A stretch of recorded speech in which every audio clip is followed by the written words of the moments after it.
আসসালামু আলাইকুম রহমতুল্লাহ। আশা করি মহান রাব্বুল আলামিনের দয়ায় আপনারা সবাই ভালো আছেন। মানুষের জীবন এক মহান সৃষ্টির রহস্যে ঘেরা। মহান আল্লাহ রাব্বুল আলামিন তার অপার কুদরতে আমাদের সৃষ্টি করেছেন, অগণিত নিয়ামতে ভরিয়ে দিয়েছেন এবং তার অফুরন্ত রহমতের ছায়ায় লালন পালন করছেন। তিনি আমাদের ভালোবাসেন, আমাদের প্রতি তার যত্ন ও মমতা অসীম। আল্লাহ আমাদের প্রতি এতটাই দয়াশীল যে তিনি শুধু আমাদের অস্তিত্বই দেননি, বরং জান্নাতের মতো অনন্ত নিয়ামতের প্রতিশ্রুতি দিয়েছেন এবং আমাদেরকে জ্ঞান, বিবেক ও ইবাদতের মতো মহান আমানত দান করেছেন।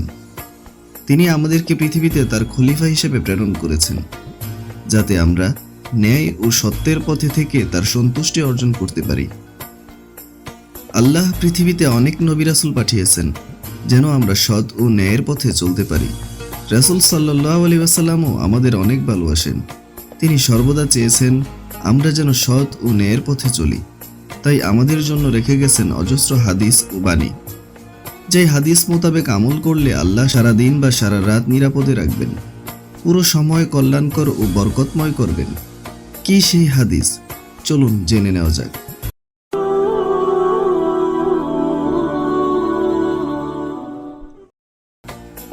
সকাল সন্ধ্যার কিছু আমল ও জিকির আছে যেগুলো করলে আল্লাহ সারা দিন বা সারা রাত নিরাপদে রাখেন। শাদ্দাদ বিন আউস রাদিয়াল্লাহু আনহু নবী করিম সাল্লাল্লাহু আলাইহি ওয়াসাল্লাম থেকে বর্ণনা করেন যে সাইয়্যিদুল ইস্তিগফার হলো শ্রেষ্ঠ ইস্তিগফার।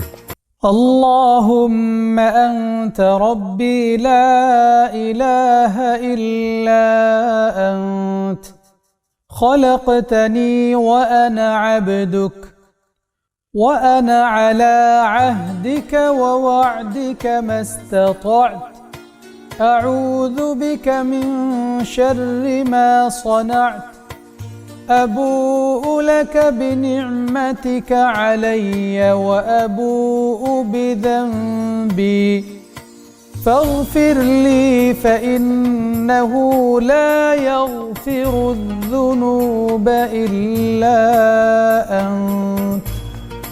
যার অর্থ, হে আল্লাহ, আপনি আমার রব, আপনি ছাড়া সত্য কোনো উপাস্য নেই। আপনি আমাকে সৃষ্টি করেছেন এবং আমি আপনার বান্দা। আমি আমার সাধ্য মতো আপনার তাওহীদের অঙ্গীকার ও জান্নাতের প্রতিশ্রুতির উপর রয়েছি। আমি আমার কৃতকর্মের অনিষ্ট থেকে আপনার আশ্রয় চাই। আপনি আমাকে যে নেয়ামত দিয়েছেন আমি তা স্বীকার করছি এবং আমার অপরাধও স্বীকার করছি। অতএব আপনি আমাকে মাফ করে দিন। নিশ্চয়ই আপনি ছাড়া পাপরাশি ক্ষমা করার কেউ নেই। তিনি আরও বলেন, যে ব্যক্তি দিনের বেলায় বিশ্বাসের সঙ্গে এই বাক্যগুলো বলবে এবং সেদিন সন্ধ্যার আগে যদি সে মারা যায় তাহলে সে ব্যক্তি জান্নাতের অধিবাসী হবে। আর যে ব্যক্তি রাতের বেলায় এই বাক্যগুলো বলবে এবং সকাল হওয়ার আগে মারা যাবে সে ব্যক্তি জান্নাতের অধিবাসী হবে। আবু হুরায়রা রাদিয়াল্লাহু আনহু বর্ণনা করেন, আল্লাহর রাসূল সাল্লাল্লাহু আলাইহি ওয়াসাল্লাম বলেছেন, যে ব্যক্তি সকালে 100 বার ও সন্ধ্যায় 100 বার সুবহানাল্লাহি ওয়া বিহামদিহি পড়বে, কিয়ামতের দিন তার চেয়ে উৎকৃষ্ট কিছু কেউ নিয়ে আসতে পারবে না, তবে সে ব্যক্তি ছাড়া যে তার মতো বলবে বা তার চেয়ে বেশি আমল করবে। যার অর্থ, আমি আল্লাহর প্রশংসা সহ পবিত্রতা ও মহিমা ঘোষণা করছি। আবু হুরায়রা রাদিয়াল্লাহু আনহু বর্ণনা করেন যে এক লোক নবী করিম সাল্লাল্লাহু আলাইহি ওয়াসাল্লামের কাছে এসে বলল, হে আল্লাহর রাসূল, গত রাতে আমাকে একটা বিচ্ছু কামড় দেওয়ায় কি কষ্টটাই না পেয়েছি। তিনি বললেন, তুমি যদি সন্ধ্যাকালে বলতে আউযু বিকা লিমাতিল্লাহি তাম্মাতি মিন শাররি মা খালাক, যার অর্থ, আল্লাহর পরিপূর্ণ কালেমাসমূহের উসিলায় আমি তার নিকট তার সৃষ্টির ক্ষতি থেকে আশ্রয় চাই, তাহলে তোমার কোনো ক্ষতি হতো না। ওসমান বিন আফফান রাদিয়াল্লাহু আনহু বলেন, আমি আল্লাহর রাসূল সাল্লাল্লাহু আলাইহি ওয়াসাল্লামকে বলতে শুনেছি, যে ব্যক্তি সকালবেলা এই বাণীগুলো 3 বার পড়বেন সন্ধ্যা হওয়ার পর্যন্ত সে ব্যক্তি কোনো আচমকা বিপদে আক্রান্ত হবেন না। অন্য একটি বর্ণনায় রয়েছে, কোনো বান্দা যদি প্রত্যেক দিন সকালে ও রাতে 3 বার করে নিম্নোক্ত দোয়া পড়ে, বিসমিল্লাহিল্লাযী লা ইয়াদুররু মা'a ইসমিহি শাইউন ফিল আরদি ওয়ালা ফিস সামাই ওয়া হুয়াস সামিউল আলিম, যার অর্থ, আল্লাহর নামে সকল অনিষ্ট থেকে সাহায্য চাই, যার নাম স্মরণের সাথে আসমান ও জমিনে কোনো কিছুই ক্ষতি করতে পারে না আর তিনি সর্বশ্রোতা মহাজ্ঞানী।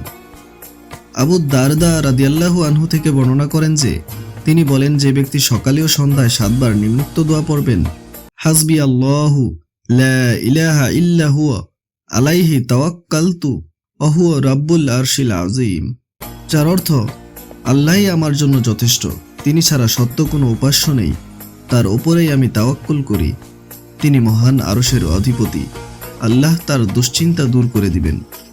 হে আল্লাহ, আমাদের সবাইকে সব রকম বিপদ আপদ থেকে রক্ষা করুন এবং সঠিক ও সুন্দরভাবে উপরোক্ত আমল করার তৌফিক দান করুন। আমিন।